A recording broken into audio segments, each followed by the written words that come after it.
4900 mètres comme vous le voyez sur l'écran, et Atlix qui va nous montrer comme à l'habitude le parcours qui sera fait et qui va prendre la succession de Léonie Charlier. C'est la grande question du jour. Allez, cette petite boucle d'abord qu'on aura à faire à 2 reprises avant de tournicoter ensuite et de revenir, vous voyez, sur la ligne opposée. Et cette ligne d'arrivée.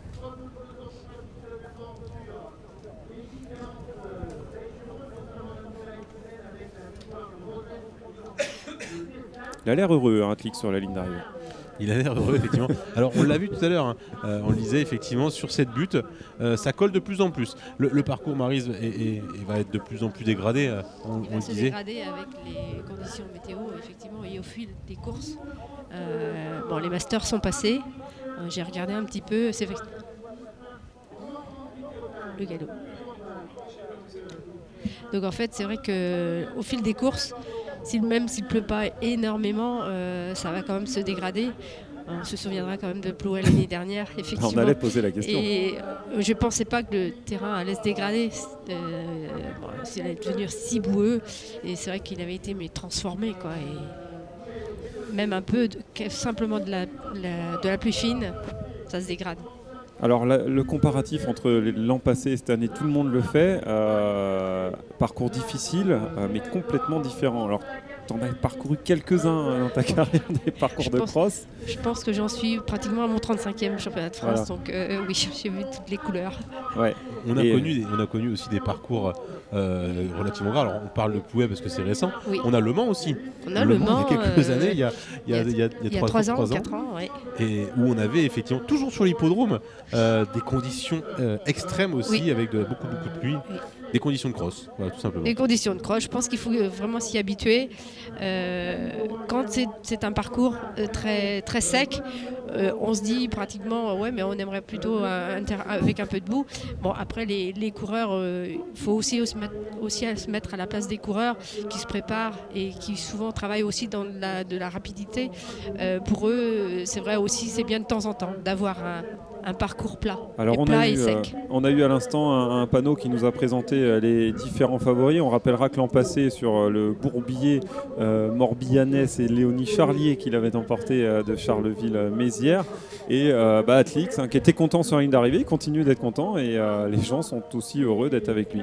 Les favorites, on en a identifié quelques-unes, mais c'est vraiment toujours des catégories un peu à surprise. Oui, c'est une catégorie découverte. En fait, c'est souvent en plus leur premier championnat de France. Et en général, c'est une catégorie qui donne tout, qui va jusqu'au bout de l'effort. En général, elles partent généralement très vite. Et souvent, elles arrivent exténuées à l'arrivée. Voilà, le départ effectivement des cadettes, on le voyait à l'écran. C'est parti, on va avoir ce passage dans la rivière dans quelques instants. Vous en avez maintenant l'habitude. Cette 3e course de la journée. Un gros peloton très garni dans cette catégorie cadette. Et on va tout de suite avoir les forces en présence. Alors si on parle des favorites qu'on a pu identifier avant la course, on va lancer un peu en vrac comme ça Agathe Chavigny de Jouy-Saint-Prest, Margot Guéprat d'Evian Off Course, Louise de France d'Athlé 21, Clara Pavlovitch du Grand Paris Seine-et-Oise, Louise Morval du Trégueux-Langueux Trégor d'athlétisme, Camille Laurent de Lunel et Daphné Bonamour de la Haut-Nivernaise. Mais alors ça, c'est sur le papier, reste à voir sur le terrain. Oui, une longue ligne droite en fait pour les cadettes là, et pour toutes les catégories d'ailleurs. 800 mètres de ligne droite, donc on a le temps de se départager et de voir venir. Oui, effectivement. Et on a vu pour l'instant que sur les 2 premières courses, notamment sur la Coupe de France minime et sur les Masters, en fait, on se regarde, on se regarde énormément sur cette ce premier kilomètre. On aurait pu penser effectivement qu'on retrouve déjà quelques athlètes aux avant-postes avec quelques quelques trous notamment. Et puis finalement, on s'aperçoit qu'on est relativement groupé encore. Ouais, je pense que ça va être la stratégie parce que comme c'est une longue ligne droite, le parcours étant devenant de plus en plus difficile, je pense qu'en fait partir seul ou un petit groupe, à mon avis, on va pas le voir beaucoup aujourd'hui. Justement, Maryse, la stratégie aujourd'hui, ça va être quoi? Ça va être d'attaquer sur les bosses. Il y a 3 bosses, on le disait, 3 buts en 250 mètres. Est-ce qu'on attaque sur la première, la deuxième, la troisième?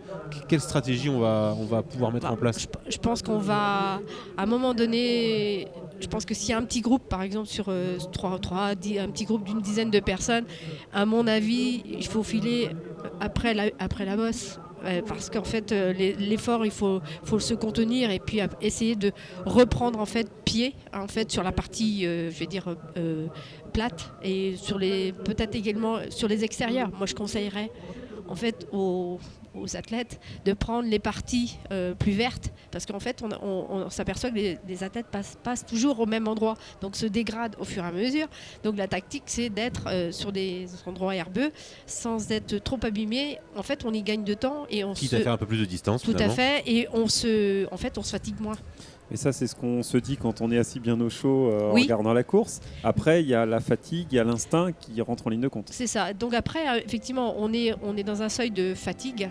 Donc la lucidité. Enfin, en fait, il faut garder une certaine lucidité. Alors, facile à dire, assis derrière un écran, ou à commenter et dire mais pourquoi elle fait pas cette trajectoire.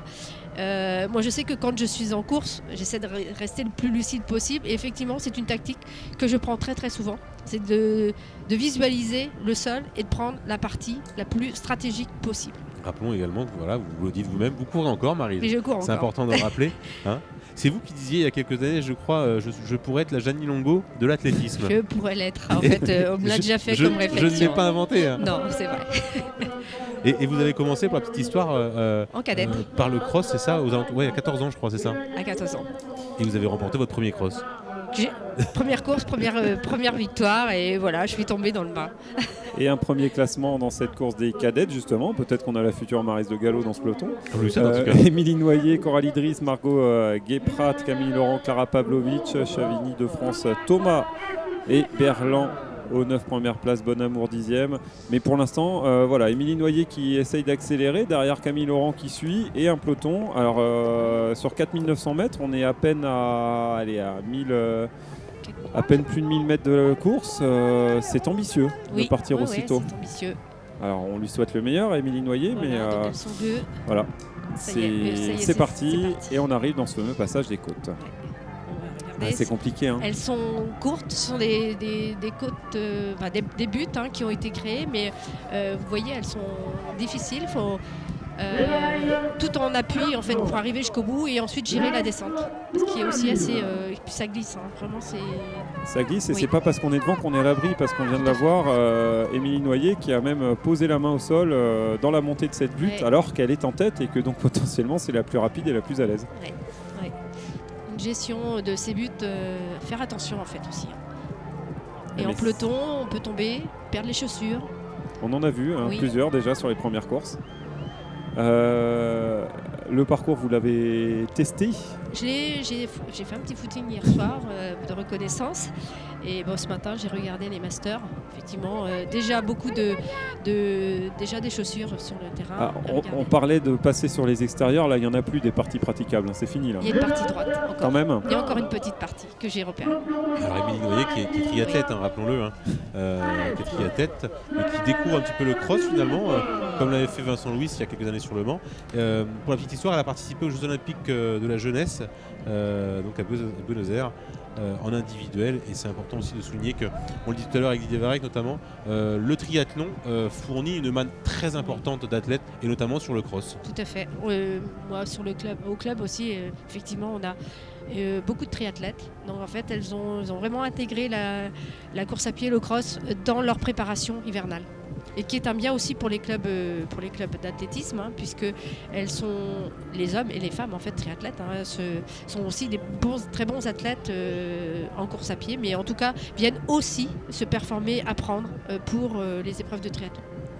On l'a vu, un grand gabarit, 1m73 pour une cadette. Ouais.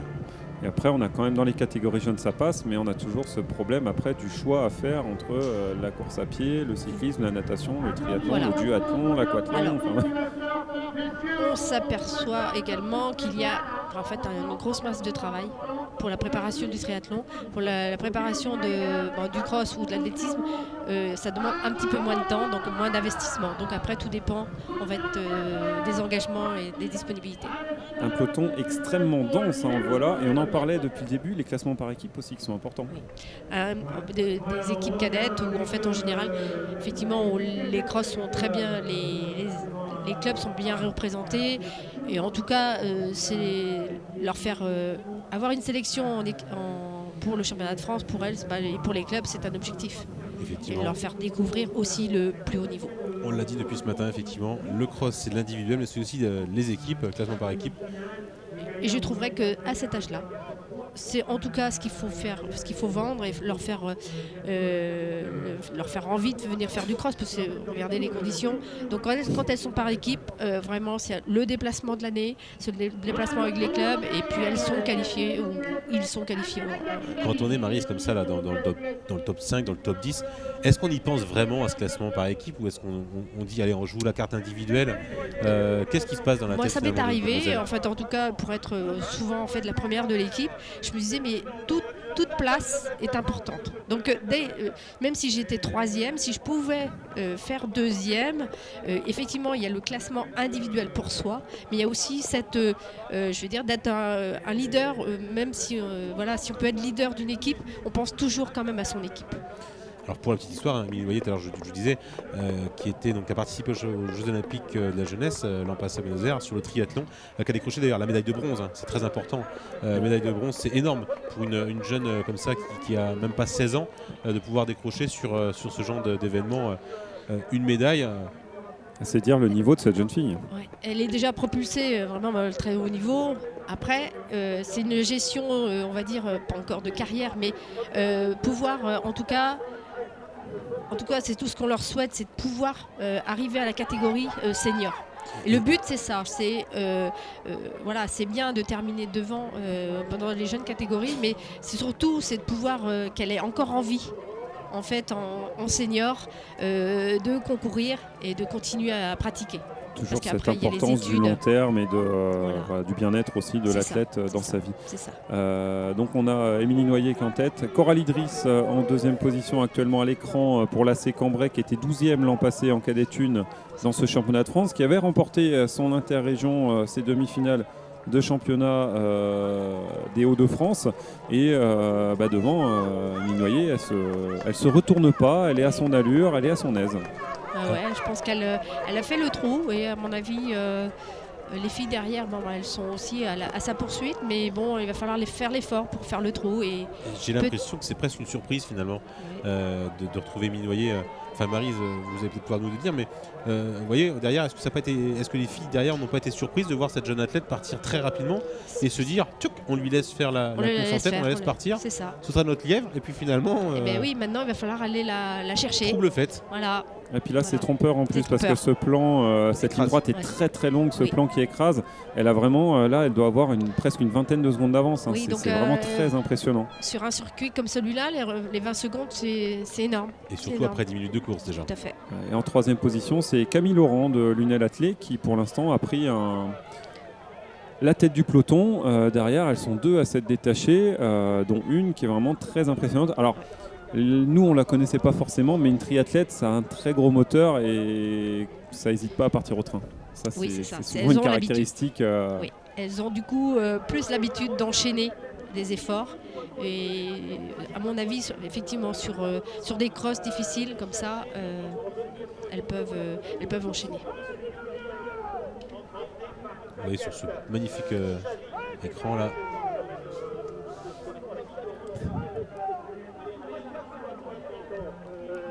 Une densité toujours, hein. Après 11 minutes de course, c'est énorme. Hein. En tout cas, pour l'instant, on ne l'a pas à l'image. Voilà, on l'a maintenant sur la partie droite, effectivement, de l'image, mais Émilie Noyer qui est en train de faire un festival. Hein. Ouais. Et on le voit, Maryse, elle passe sur la partie gauche, vous voyez. Regardez, ouais, elle est lucide. Regardez. Vos conseils. Et c'est vrai, c'est important de le rappeler. Ouais. On n'a pas toujours le sens de pouvoir le faire avec quelquefois le manque de lucidité. C'est ça. Et on voit Et là, elle qu'effectivement, calcule. elle calcule, calcule. elle ne se retourne pas. Non. Alors elle profite justement des boucles pour jeter un petit coup d'œil. C'est signe aussi d'une maturité déjà Tout à à fait, 16 ans. tout à fait. Ah ouais, c'est vraiment déjà une belle tactique de course. Regardez, elle a jeté son petit coup d'œil. Elle prend l'extérieur. Voilà, elle prend l'extérieur, elle prend le temps, elle se fatigue moins que les autres. Elle fait effectivement un petit peu plus de distance, Mais c'est pas grave. C'est pas grave. Une belle intelligence Oui, de course chez tout à cette fait. jeune cadette. C'est assez impressionnant. On a peut-être un peu l'impression de retrouver il y a quelques années Cassandre Beaugrand. Cassandre. Ouais, Elle me fait c'est penser un à peu Cassandre. le un même peu. état, Oui, même regardez. gabarit, même facilité dans peu importe le terrain. Ouais. On lui souhaite les mêmes Les résultats, hein, aussi c'est bien sur clair. le triathlon que sur le cross. Ouais, c'est magnifique. C'est Cassandre qui porte les couleurs de Monaco, on le rappelle. Et qui est là, qui avait été invaincu pendant de nombreuses années sur les championnats de France cadette, junior en cross. Espoir également, elle l'avait remporté, et puis qui maintenant en triathlon fait partie vraiment du gratin mondial, à tout juste 20 ans, participation aux Jeux Olympiques, victoire en Coupe du Monde. Une athlète assez exceptionnelle. Et pour rebondir sur les triathlètes, on parlait tout à l'heure de Vincent Louis. Vincent Louis avait créé la surprise également du côté du Mans. Hein. du Mans. Au Mans. Il avait terminé second ou troisième de tête de ce cross. Et on ne l'attendait pas non plus à un tel niveau, Vincent, parce qu'il venait de courir, il débutait dans le cross finalement. Ouais, hein. c'est ça. Il avait décidé de bien se préparer et en faisant du cross, la saison de cross. Effectivement. Et effectivement, ça fait des émules. Hein, et on a vu qu'en fait, sa préparation était vraiment à prendre en compte. Et voilà, ce sont des initiatives de bien préparer le cross pour préparer le triathlon. Donc voilà, ça marche. C'est une manière de faire du foncier comme une autre Tout à finalement. fait. Et puis de remettre un dossard de temps en temps, ça motive. Et la saison hivernale, moi je le en termes d'expérience, la saison hivernale sert en fait de socle pour l'été. Et là on voit devant la course est presque déjà gagnée, on pourrait dire. Et là c'est la bagarre, c'est les ça 2, revient. 3 et 4e athlètes de cette course. Donc Camille Laurent, vous l'avez dit, avec son maillot jaune de Lunel qui est actuellement 3e de la course. Coralie Driss en 2e position. Et celle qui revient, c'est Agathe Chavigny de Jouy-Saint-Prest qui elle aussi a décidé de revenir et qui a les jambes pour jouer la médaille. Là, elles sont 4 pour le podium. Il n'y a rien de joué effectivement pour la place de 3 et 4 là. Ouais. C'est vrai que par contre pour la place de championne de France, le suspense est déjà quasiment Ça prend en tout cas une belle terminé. tournure. Ouais. Et là, le mental est énorme. Voilà, il faut s'accrocher. Voilà, on la voit, hein, la tête de course. Là, on revient sur Émilie Noyer de l'EA Chambéry en tête et le peloton toujours aussi dense et où les points par équipe vont être toujours aussi importants et vont se jouer au sprint et à la seconde. Émilie Noyer, l'EA Chambéry qui avait remporté le titre dans son interrégion par équipe, donc qui va prendre peut-être une option pour le titre également dans cette course des cadettes. Et là on voit l'écart, hein, il y a toute une ligne droite d'écart entre le peloton et celle qui est en tête. C'est vraiment très très impressionnant ce qu'elle nous fait. Là, elle est partie depuis les premiers mètres de course. Hein. On ne pourra pas lui reprocher sa stratégie en tout cas. Voilà, Stratégie payante. Hein. Voilà. Et stratégie, voilà, mais bon, elle a aussi un niveau supérieur. C'est sûr que d'entrée, même sans trop puiser dans ses réserves, elle a quand même une qualité de pied et de Et puis préparation. elle se connaît parfaitement, voilà, j'imagine. c'est ça. Elle doit être aussi habituée sur Plus long.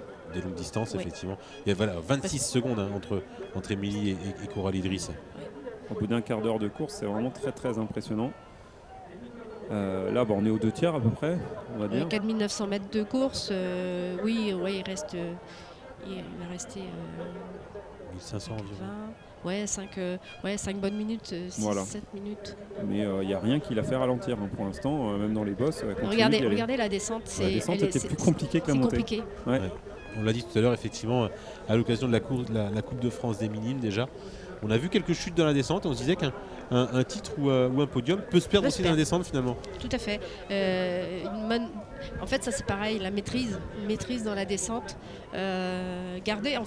Toujours garder cette lucidité qui est simple à dire, hein, mais quand vous êtes dans un état de fatigue, que ce soit même sur la fin de course, garder cette lucidité.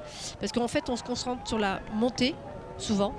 Mais là, on n'a pas pensé à la descente. Et là, elle est vraiment très abrupte et glissante. Et on Donc, dit souvent qu'un titre peut se gagner sur une montée, mais on l'oublie souvent aussi qu'il peut se perdre sur une descente. C'est vrai, c'est important de le rappeler. Ouais. Et pourtant, le terrain est très... Sinon, le reste du terrain est très plat. Donc, on ne va pas faire de jeu de mots avec la descente des Bretons. Mais c'est vrai que ça, c'est quelque chose qui est important.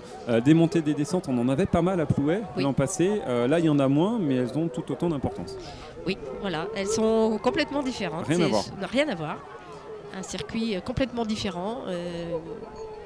Et là, à l'image des hippodromes, en fait. Voilà, donc là, on revoit ces fameuses buttes. Et sur un autre plan qu'on a la chance d'avoir, on voit le début de la bagarre pour le podium dans la grande ligne droite opposée. Voilà, on les voit actuellement à l'écran. Et rien n'est fait parce qu'effectivement, vous voyez, l'écart qui est en train de se resserrer, elles vont être 3. Alors, on écrase beaucoup au niveau de l'écran, mais elles sont pratiquement 3, vous voyez, dans la même foulée, avec toujours donc Coralie Idriss de la Cambrai, le maillot blanc et manches violettes.